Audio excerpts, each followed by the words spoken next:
All right, let's dive in. We've got a whole stack of excerpts here, mainly from this novel, The Hiding Place, or I guess some people call it The Taking of Annie Thorne. And, well, we're going to try to figure out what happened to Annie. But looking at all this, it seems like there's a lot more going on in this village, Arnhill. Yeah, it's got this unsettling atmosphere, almost like the village is a character itself. We'll have to see how that all ties in as we get deeper into these excerpts. Okay, so the story starts with this guy, Joe Thorne, coming back to his childhood village, Arnhill, after being away for years. He's still haunted by his younger sister, Annie, disappearing 25 years before the story starts. And what brings him back is this really cryptic email, and it mentions Annie, so it makes Joe start to wonder if maybe what he thought happened isn't really the truth. He ends up getting a job teaching at his old school, which makes things even more complicated because it's run by his childhood bully, Stephen Hurst. Wow, so many connections already, past and present.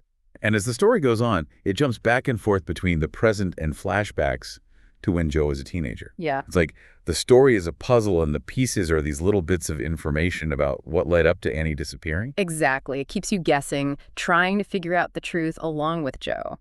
But here's where things get really creepy.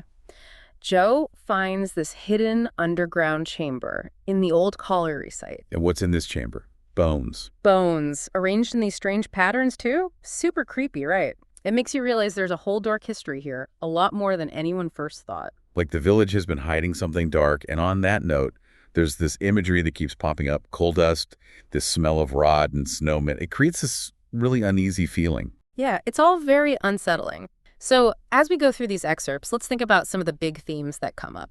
One that's really clear is how childhood trauma can stick with you, how it affects you later in life.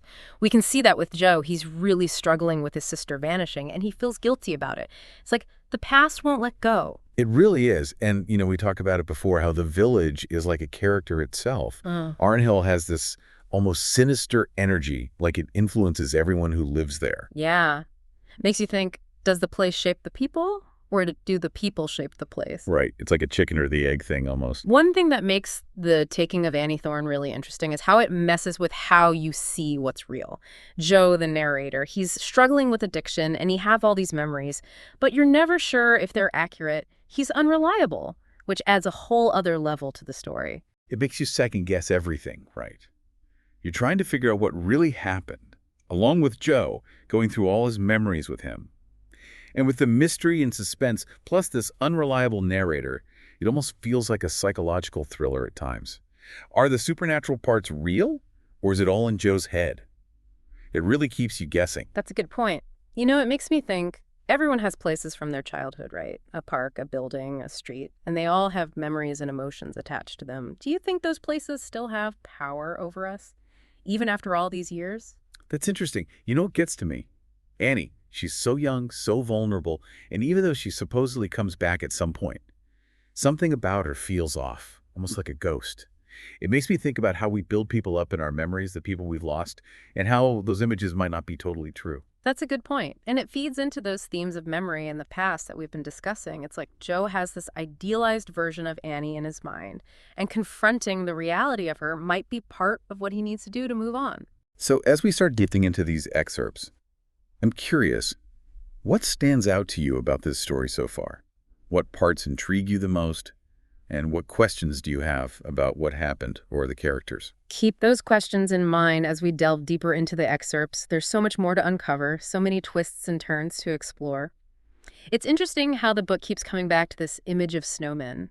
Like, there's this scene where Joe remembers Annie when she was little. She was obsessed with them, especially when they started to melt, She couldn't understand where they went. She thought they must have gone somewhere. It's like a metaphor for Annie herself, isn't it? Mm-hmm. She disappeared and Joe just can't accept that she's gone. He needs to believe she went somewhere, that there's more to it. Exactly. It really gets at how the book is exploring memory and how we hold on to the past.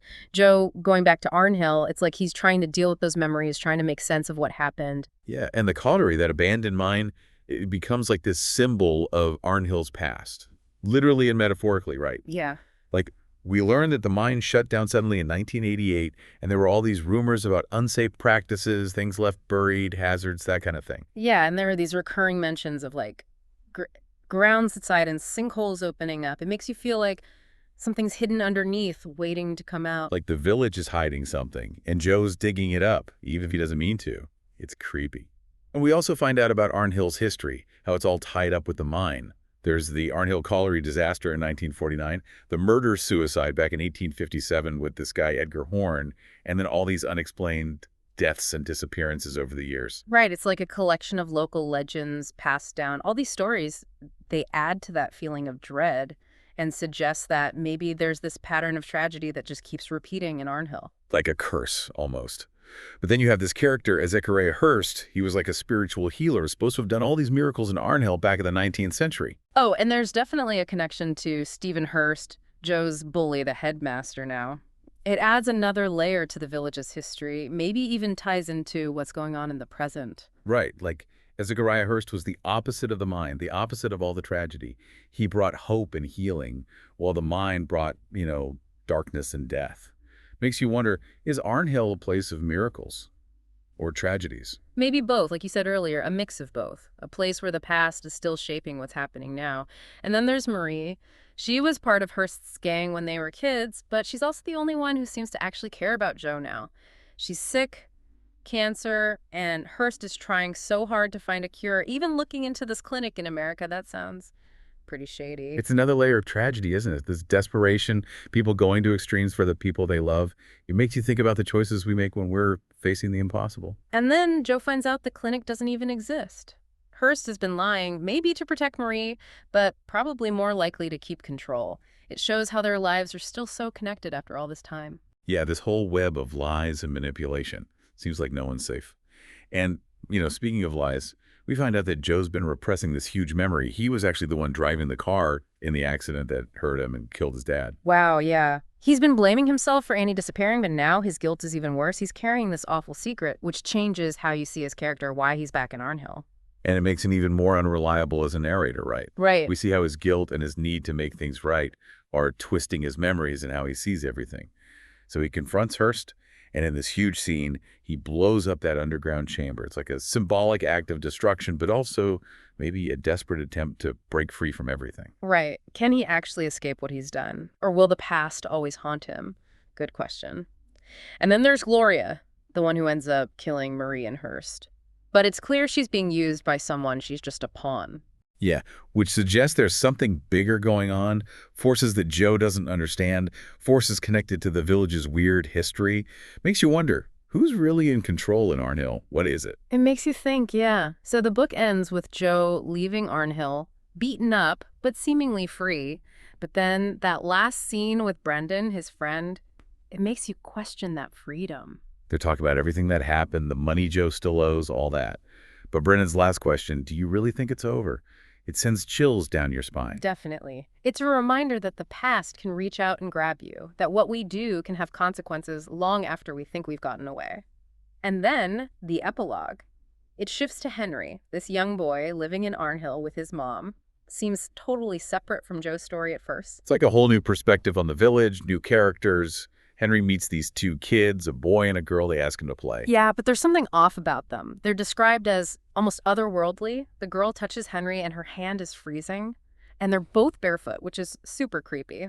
Yeah, and they're trying to get Henry to stay, promising to show him something. He goes home, but her last words, "We've got something to show you." It's chilling.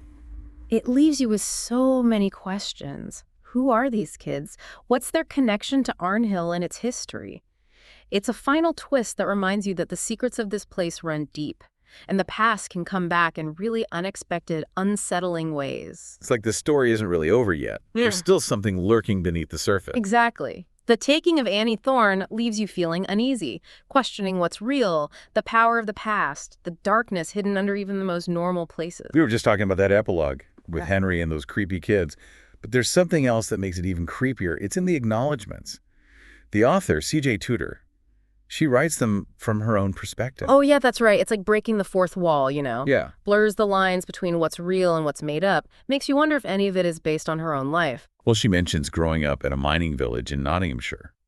And you can definitely see how that influenced the setting, the whole atmosphere of the Taking of Annie Thorne. It's like you can feel that real-life darkness in the fictional village of Arnhill. Makes it feel more real, right? Yeah. Like maybe some of that darkness comes from her own experiences or stories she heard growing up. It makes you wonder how much of the book is based on true stories or legends from her childhood. It's like she's woven her own past into the story, which makes it even more unsettling. And by talking about her background, she makes us think about how where we come from shapes who we are, how our past influences what we create. It's like a reminder that sometimes the most interesting stories come from the dark parts of our lives. So this deep dive, it's taken us through the secrets of our hell, this exploration of memory, guilt, the power of the past. The Taking of Annie Thorne shows us that sometimes the scariest stories are the ones that reflect our own fears. Yeah, it sticks with you, makes you think about your own past, the shadows there. What will you take away from this deep dive? What did it make you think about? We hope it made you want to explore your own memories, the places and experiences that made you who you are. Just be careful what you dig up. Sometimes it's better left buried. And be sure to tune in to Plot Thickens for more deep dives into the dark side of stories and life itself.